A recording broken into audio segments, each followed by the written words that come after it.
오늘 하나님의 말씀은 호세아 11장에서 14장인데 14장 1절에서 9절까지를 읽겠습니다.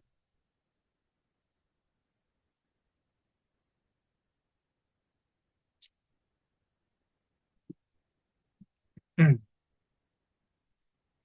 하나님의 말씀을 제가 읽겠습니다. 이스라엘아, 내 하나님 여호와께로 돌아오라. 내가 불의함으로 말미암아 엎드러졌느니라. 너는 말씀을 가지고 여호와께로 돌아와서 아뢰기를 모든 불의를 제거하시고 선한 바를 받으소서. 우리가 수송아지를 대신하여 입술의 열매를 주께 드리리이다. 우리가 아수르의 구원을 의지하지 아니하며 말을 타지 아니하며 다시는 우리의 손으로 만든 것을 향하여 너희는 우리의 신이라 하지 아니하오리니 이는 고아가 주로 말미암아 긍휼을 얻음이니이다 할지니라. 내가 그들의 반역을 고치고 기쁘게 그들을 사랑하리니 나의 진노가 그들에게서 떠났음이니라. 내가 이스라엘에게 이슬과 같으리니 그가 백합화 같이 피겠고 레바논 백향목 같이 뿌리가 박힐 것이라. 그의 가지는 퍼지며 그의 아름다움은 감람나무와 같고 그의 향기는 레바논 백향목 같으리니 그 그늘 아래에 거주하는 자가 돌아올지라. 그들은 곡식같이 풍성할 것이며 포도나무같이 꽃이 필 것이며 그 향기는 레바논의 포도주같이 되리라. 에브라임의 말이 내가 다시 우상과 무슨 상관이 있으리요? 할지라. 내가 그를 돌아보아 대답하기를 나는 푸른 잣나무 같으니 내가 나로 말미암아 열매를 얻으리라 하리라. 누가 지혜가 있어 이런 일을 깨달으며 누가 총명이 있어 이런 일을 알겠느냐? 여호와의 도는 정직하니 의인은 그 길로 다니거니와 그러나 죄인은 그 길에 걸려 넘어지리라. 아멘. 하나님 감사합니다. 오늘 이 시간 정말 하나님께서 원하시는 말씀이 증거되는 시간이 되게 하여 주옵소서. 그래서 우리가 말씀 안에서 자라나가며 그래서 우리가 오늘 말씀 속에서 복음을 보고 주님께 전심으로 찬양하며 영광을 돌려드리게 하여 주옵소서. 또한 우리의 삶이 하나님의 말씀 안에 거하는 삶이 될 수 있도록 성령께서 역사하여 주시옵소서.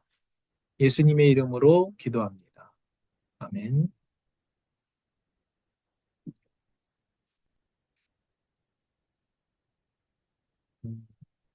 저도 그렇고 대부분 사람들이 뭘 얻으면 그것이 자기를 건져낼 수 있을 것이다. 이렇게 생각합니다. 그래서 돈이 많아진다면 어떨까? 로또가 된다면 어떨까? 저희도 로또 많이 샀었는데 로또가 된다면 어떨까? 또 내가 좋아하는 사람과 결혼을 하면 어떨까? 어떻던가요?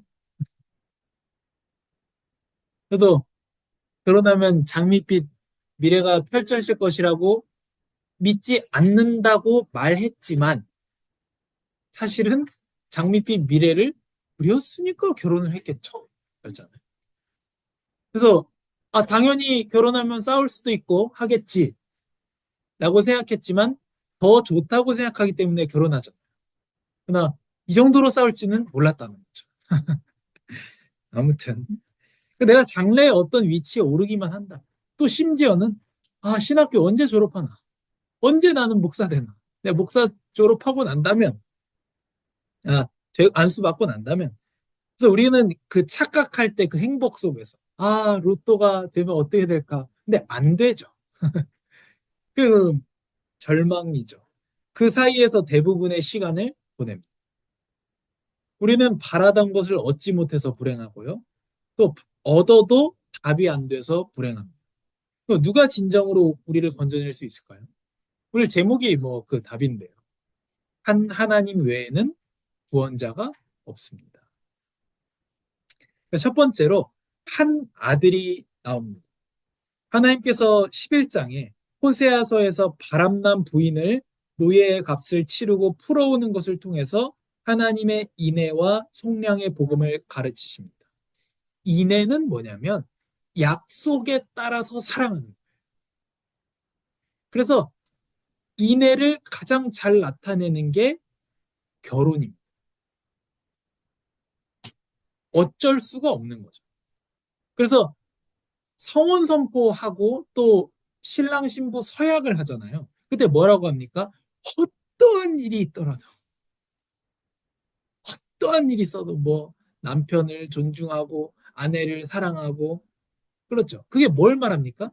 어쩔 수 없다는 거예요. 저 사람이 나를 힘들게 해도, 외부적인 문제가 생겨도, 내부적인 문제가 생겨도 어쩔 수 없이, 어쩔 수 없이 내가 약속했기 때문에 사랑하겠다. 그런 거. 하나님께서 우리를 향한 인애가 무엇입니까?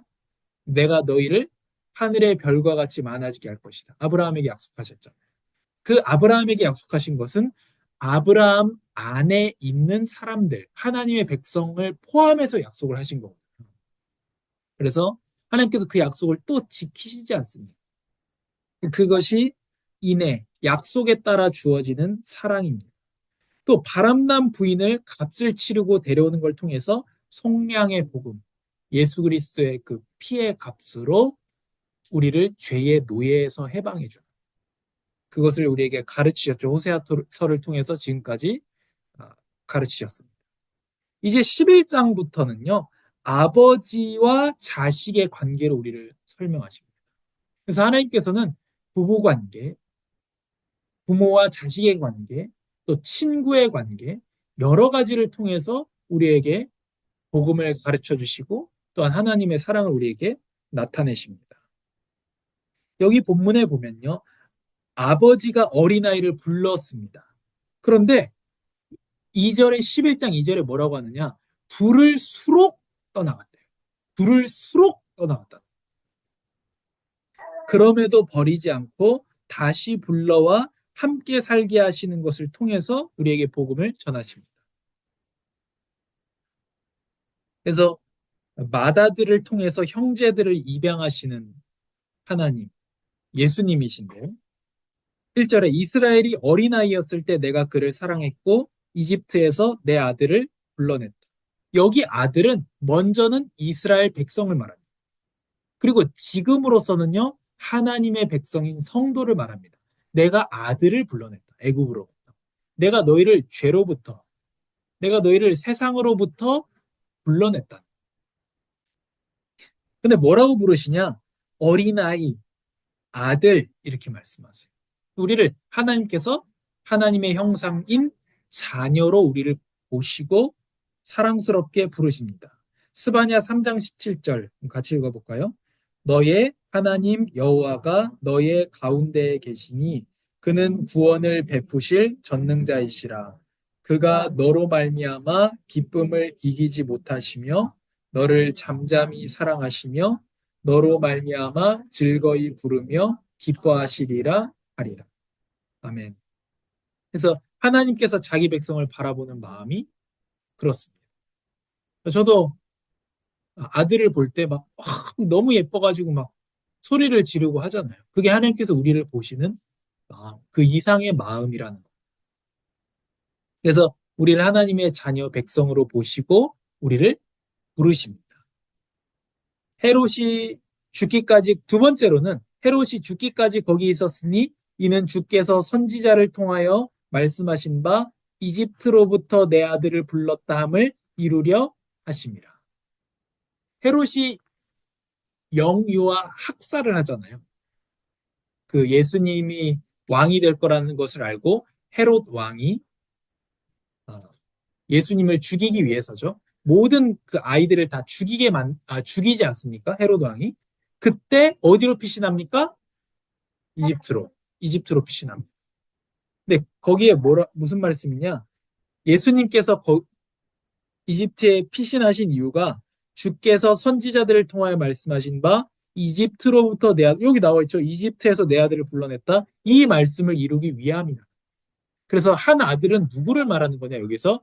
또한 예수님을 말하는 거예요. 그래서 예수님, 맏아들이죠, 예수님이. 맏아들이신 예수님과 그 예수님의 뒤를 이어서 하나님에게 입양되는 세상으로부터 부름을 받는 아들이 되는 하나님의 백성들을 지금 하나님께서 부르고 계신다라는 걸 말하는 거예요. 그래서 이집트로부터 새들처럼 아시리아 땅으로부터 비둘기들처럼 그들이 떨면서 나올 것이다. 내가 그들을 각자의 집에서 살게 할 것이다. 여호와의 말이다. 아멘. 느헤미야에서도 계속 나오는 것이 뭡니까? 하나님의 성 안으로 하나님의 백성을 부르신다. 그것이 이스라엘 때에는 여기로 부르는 것이었다면 지금 때는 어떤 겁니까? 하나님의 백성인 성도들을 영원한 하나님의 나라로 부르시는 그런 말씀입니다. 이스라엘 백성들이 팔레스타인이죠. 거기로 가나안 땅으로 다시 돌아오는 회복은 하늘의 예루살렘과 하늘에 계시는 하나님 앞에 나아감을 예표하는 것. 맏아들이신 예수님은 우리를 위하여 거처를 예비하러 가셨습니다. 너희는 염려하지 말라. 너희가 하나님을 믿으니 또 나를 믿으라. 나는 거처를 예비하러 간다. 너희가 있을 곳을 예비하러 간다. 느헤미야를 통해서 성벽을 재건하고 에스라를 통해서 성전을 다시 세웠던 것처럼 나는 진정한 새 예루살렘을 세우기 위해서 교회를 완성하기 위해서 간다. 내가 완성을 하면 너희를 다시 부를 것이다. 걱정하지 마라. 거기에는 거할 곳이 넉넉하다. 이렇게 말씀하십니다. 그래서 우리는 본향을 찾는 나그네들입니다. 그래서 지혜로우신 인도자요 맏아들이신 예수님이 계십니다. 모세는 실패했죠. 모세는 왜 실패했죠? 자기는 가나안 땅에 못 들어갔습니다. 모세.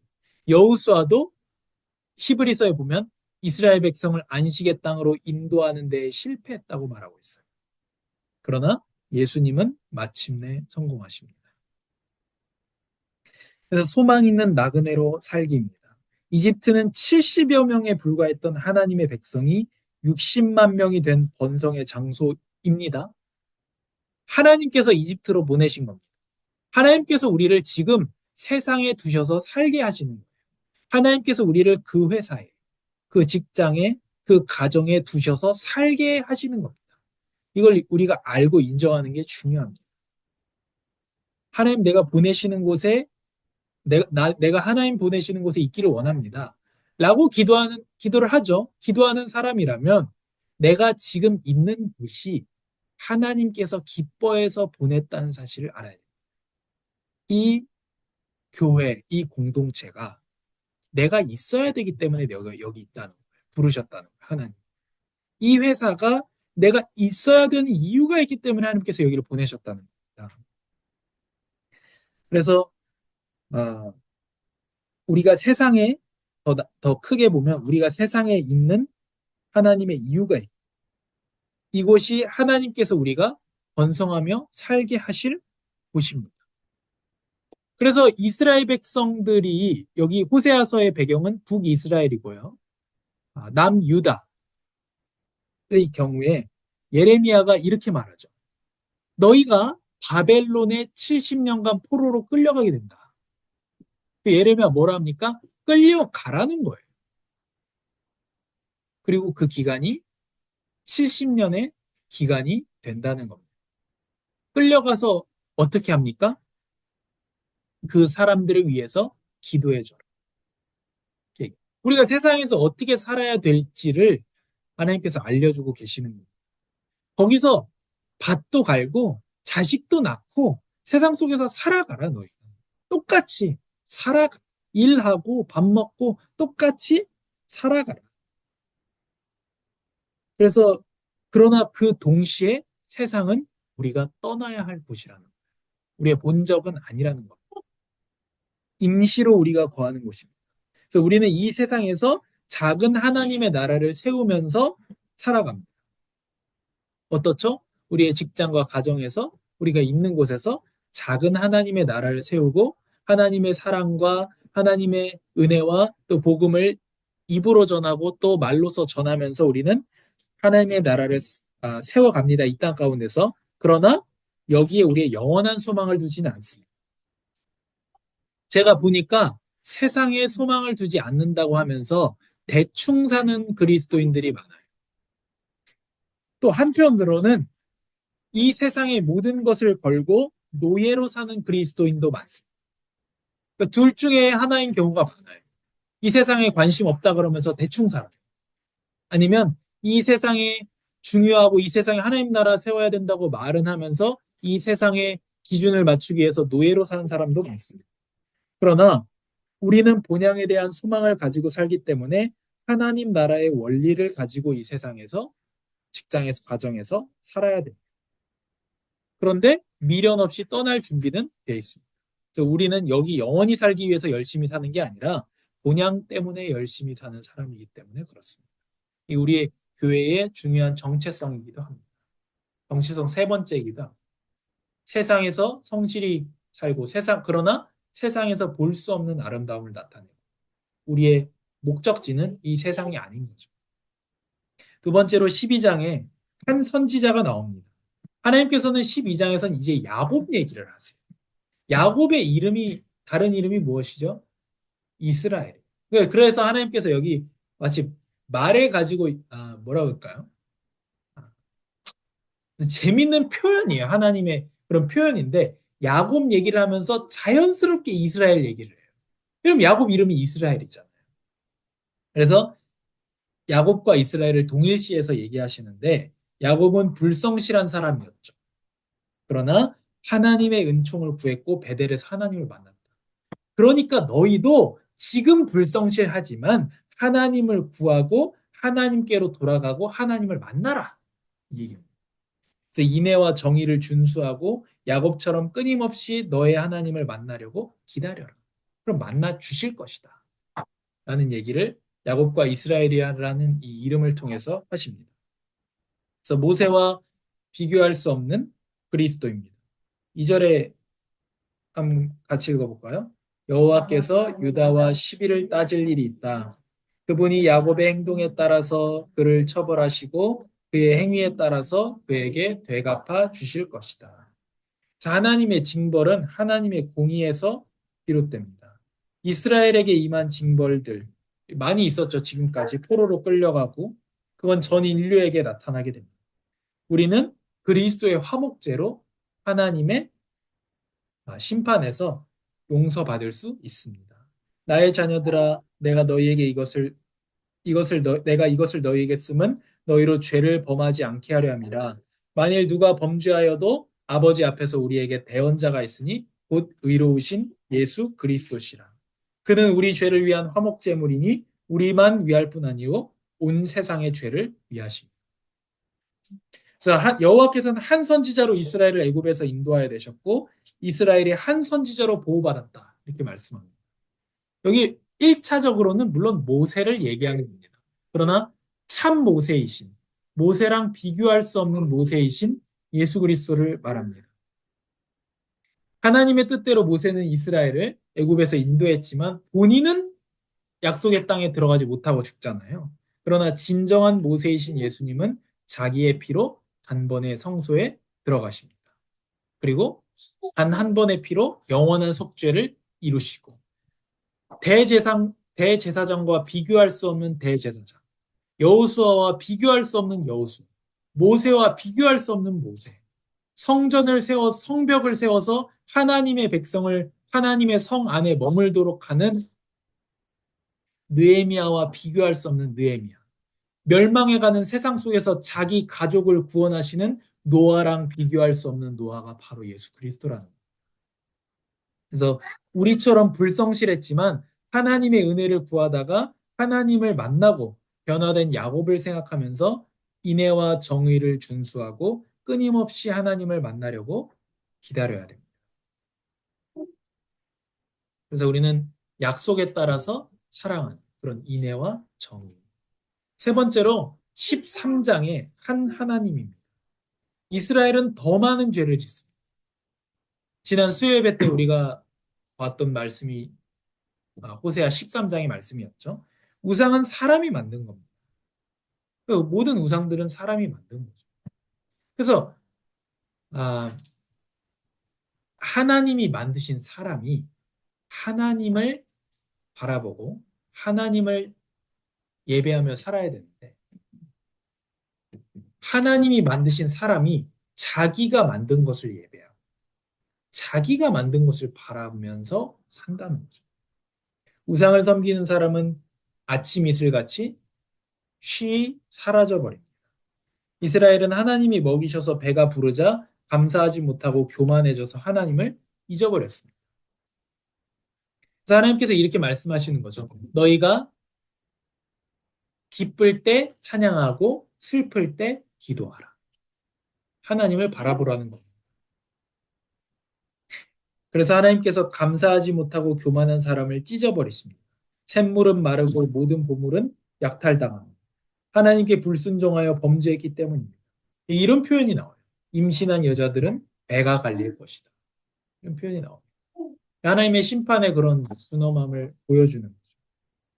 근데 이렇게 말씀하시고 그러나 이렇게 말씀하세요. 우리 4절 호세아 13장 4절 한번 같이 읽어보겠습니다. 그러나 나는 너를 이집트 땅에서 이끌어낸 내 하나님 여호와다. 너는 나 외에 다른 신을 알지 말라. 나 외에는 다른 구원자가 없다. 아멘. 하나님 외에 구원자가 없다는 겁니다.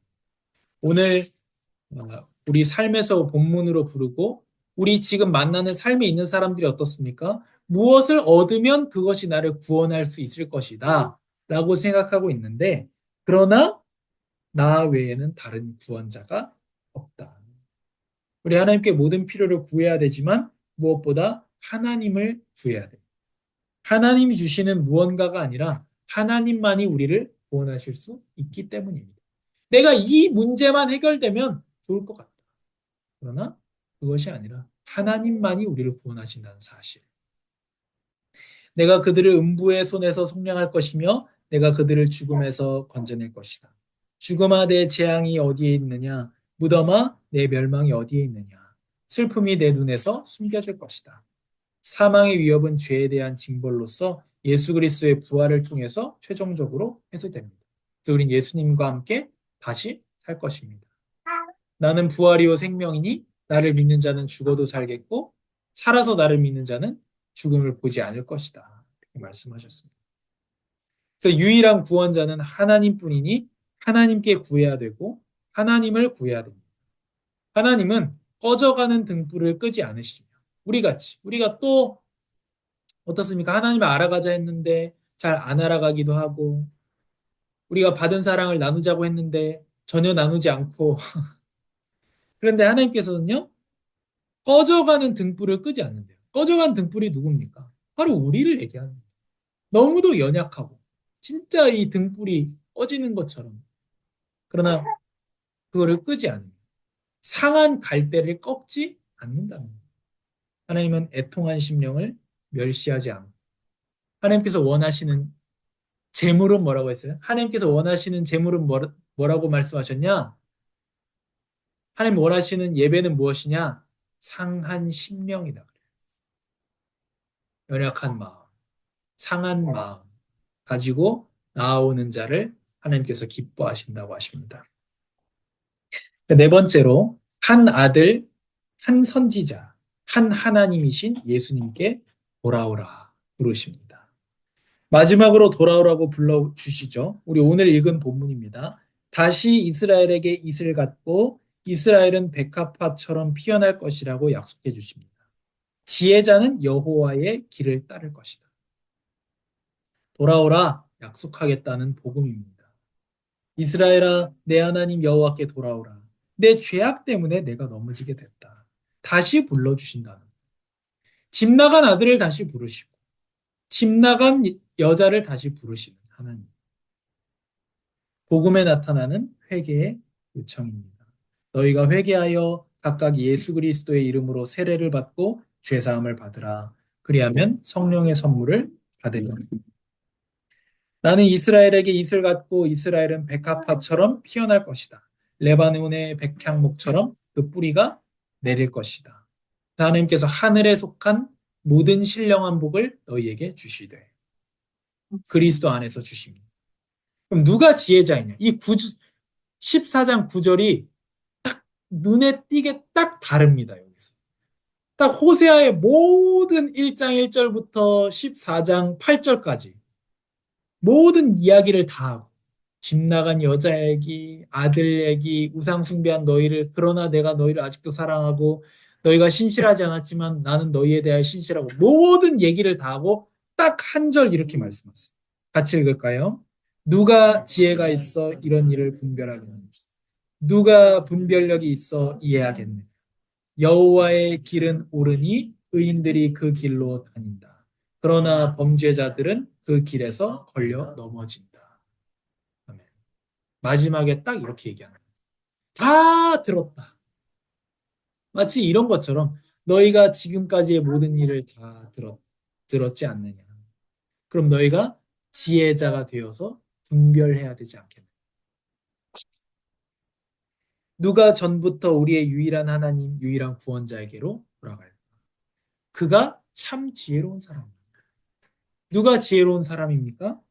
많은 사람이 자기 지혜로운 것처럼 얘기하고 사람을 가르치려 하지만 하나님께로 돌아가는 사람이 지혜로운 사람입니다. 예수님께서는 의인에게는 든든한 모퉁이 돌이 되시고 반석이 되어 주십니다. 죄인에게는요, 걸려 넘어지게 하는 거친 바위십니다. 큰 돌이요, 누구는 거기 걸려서 넘어지게 만듭니다. 그렇죠. 큰 돌이 어떤 집에는요, 주춧돌이 되고 모퉁이에 돌이 되는, 반석이 되는 겁니다.